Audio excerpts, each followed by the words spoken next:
Yo tout le monde, c'est Rick aujourd'hui on se retrouve pour une nouvelle vidéo. Alors aujourd'hui, coucou tout le monde, je suis de retour pour plus d'un mois sa vidéo. Aujourd'hui dans cette vidéo, on va faire une vidéo énigme.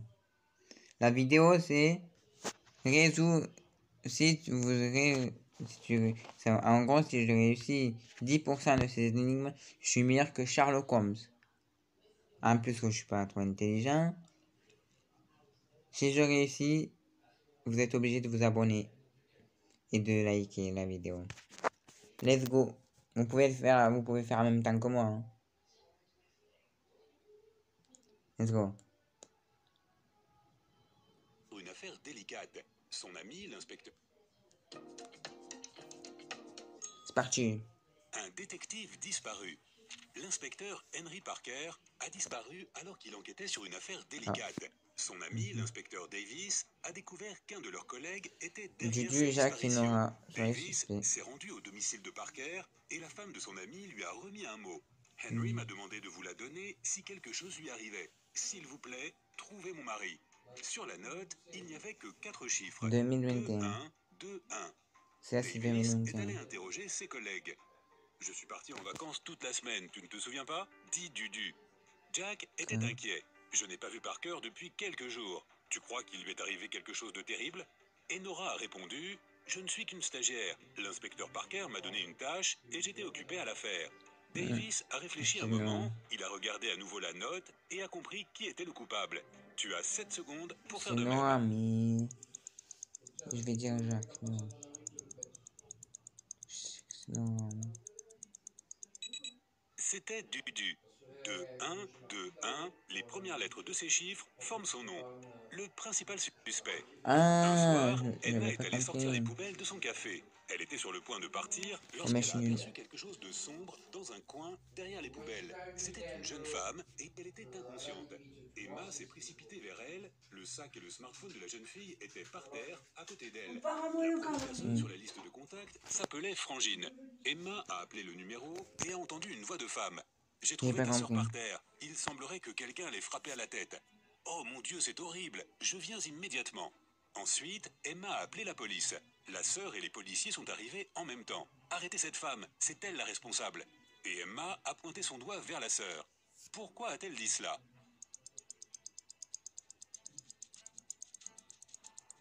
Car elle a fait une bêtise et c'est pas elle. Elle n'a pas dit à la sœur où elle devait venir. Comment connaissait-elle l'adresse? Une montre perdue. Mia était vendeuse sur un grand navire de croisière. Un jour, elle a trouvé une montre super chère dans la boutique où elle travaillait et a lancé une annonce à la radio. Très vite, 4 personnes sont apparues. Chacune d'entre elles a affirmé que c'était sa montre.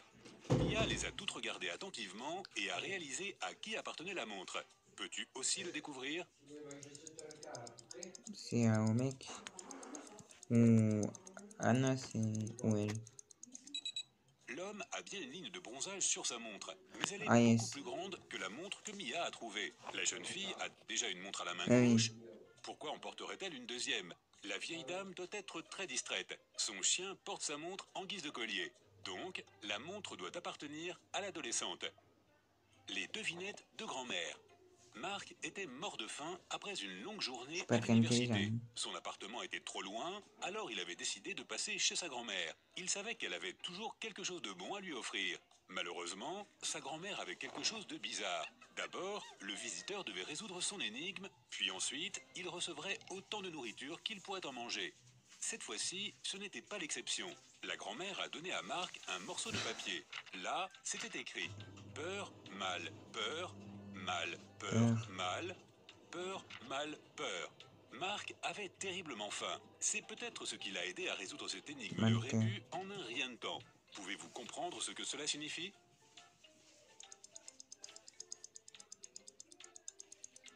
La peur. Plus de peur que de mal.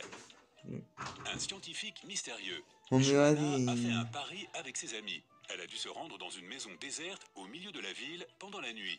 Personne n'habitait dedans et elle devait bientôt être démolie. Mais la rumeur disait qu'un scientifique fou utilisait ce bâtiment comme laboratoire. Il était environ 3 heures du matin quand la jeune fille est arrivée devant un grand bâtiment lugubre. La porte était légèrement entr'ouverte. Elle est entrée et a vu un énorme couloir sombre. Soudain, quelqu'un a allumé la lumière et Johanna a vu un homme à l'allure bizarre en blouse de laboratoire. Il se tenait debout devant elle et la regardait fixement quelques instants avant de lui dire « Bonjour, je suis le docteur Clark. »« Mais vous n'êtes pas réel » s'est exclamée Johanna. Comment la fille a-t-elle compris? Mais car il y a les deux ombres là. Oh, les deux ombres. Même si le scientifique avait un reflet dans le miroir, il n'avait pas d'ombre. C'était un hologramme.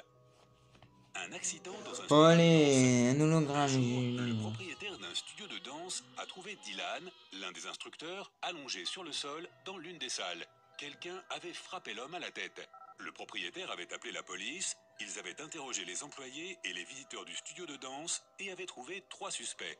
Chloé, une habituée, avait déclaré qu'elle n'avait pas visité le studio depuis plusieurs jours. Elle avait plusieurs jours de congé et les avait passés sur une plage en train de prendre le soleil.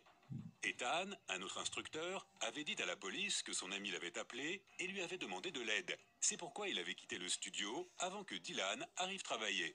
Leila, la petite amie de Dylan, avait admis qu'ils s'étaient disputés plus tôt dans la matinée. Mais après cela, elle était allée voir sa meilleure amie pour parler de leur situation. Les policiers... Soit c'est Chloé ou Leila, mais je trouve plutôt Leila, mais... Et pourquoi Ethan est...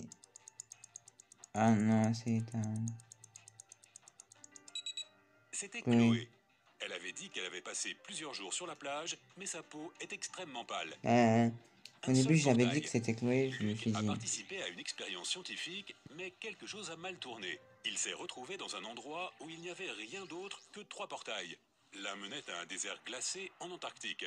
Le deuxième s'ouvrait sur un cratère volcanique rempli de lave en fusion. Et derrière le 3e portail, on arrivait à l'époque des dinosaures avec d'énormes diplodocus qui erraient dans les environs.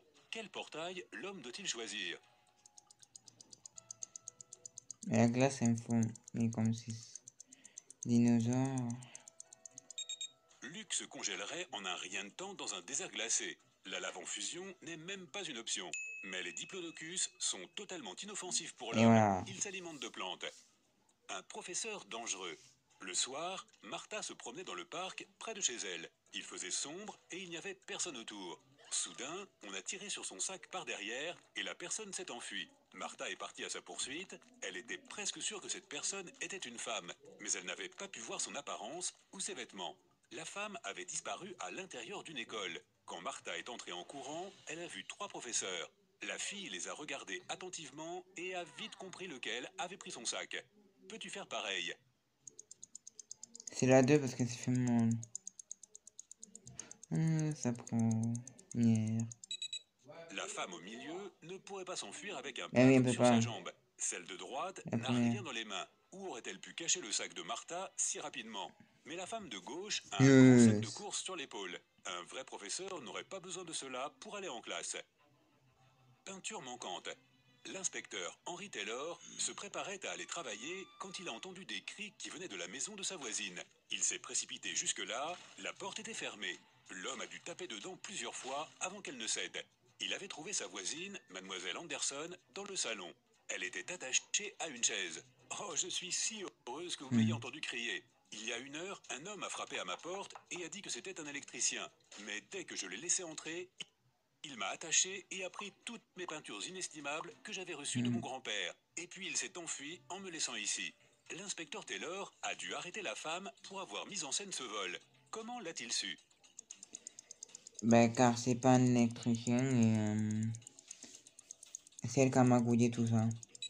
Quand il a essayé d'entrer dans la maison, la porte était fermée de l'intérieur. Qui aurait pu faire cela si mademoiselle Anderson était attachée et le voleur s'était enfui de la maison en courant? Un accident de voiture. Emily rêvait depuis longtemps d'avoir sa propre voiture. Et finalement, elle l'avait eue. Elle était si heureuse qu'elle était immédiatement partie faire un tour en voiture. Elle était assez prudente comme conductrice et n'avait jamais enfreint le code de la route. Mais soudain, elle avait entendu un vilain cri et avait été poussée en avant. Lorsqu'elle est sortie de son état de choc, elle a vu une Toyota rouge disparaître au loin. C'était un délit de fuite. Emily était extrêmement bouleversée. De très mauvaise humeur, elle a continué son chemin. Mais 10 minutes plus tard, elle a vu la même Toyota rouge garée près d'un café. Emily a couru à l'intérieur où elle a trouvé 3 clients. La jeune fille n'a pas eu besoin de beaucoup de temps pour découvrir qui était le conducteur qui avait heurté sa voiture.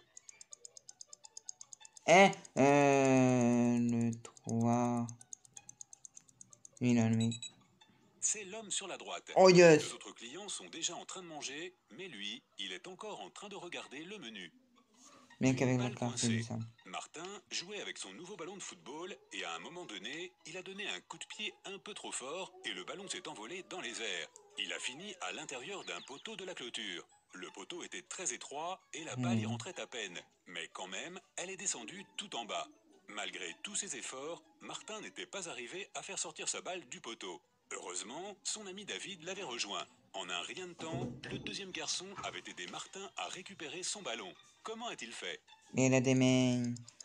Ah, avec le robinet, la lance. David a utilisé un tuyau d'arrosage qui se Oh trouvait à proximité. yes! Il a rempli le poteau avec de l'eau et la balle a flotté à la surface.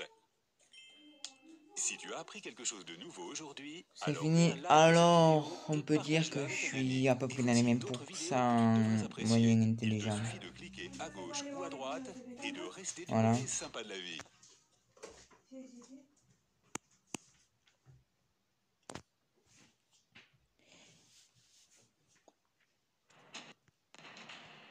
J'espère que la vidéo vous aura plu. Je sais, ça fait longtemps que je n'ai pas fait de vidéo et tout. Après tout, je suis à moitié intelligent, tu vois. Je suis à moitié. J'espère que vous êtes plus intelligent que moi.